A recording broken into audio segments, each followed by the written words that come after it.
vous avez associé plusieurs fois Israël à une vigne.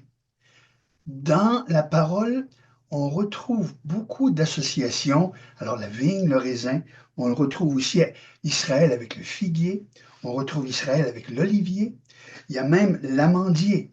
Euh, euh, mais donc principalement, c'est surtout à la vigne qu'on devrait associer Israël. Pas nécessairement. Peut-être que la vigne fait partie de plusieurs passages bibliques.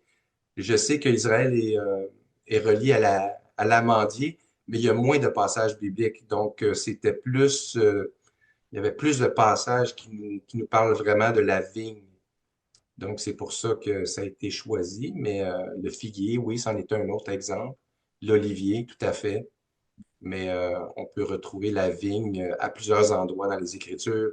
Et puis, l'apôtre Paul va reprendre aussi ce terme de la vigne parce que c'est quelque chose que Dieu a utilisé comme illustration entre lui et son peuple.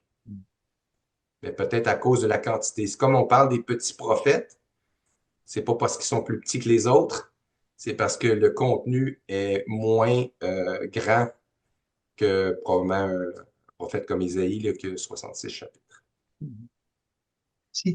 Est-ce que tu serais d'accord avec moi, Rémi, que chaque fois qu'on rencontre comme le mot vigne ou le mot trésor ou voilà, quel que soit le mot, il y a toujours une prudence de se poser la question, c'est quoi le contexte et de qui il parle? Parce que quelquefois, ça ne fait pas nécessairement un lien avec le sujet. Donc, ouais, il y a une prudence, je dirais. Oui, tout à fait. C'est toujours regarder le contexte. Oui. Comme c'est important, comme je mentionnais dans l'épître de Pierre, il s'adresse à des Juifs croyants, donc le contexte est très important. À qui il s'adresse aussi, c'est une bonne question à se poser. Oui.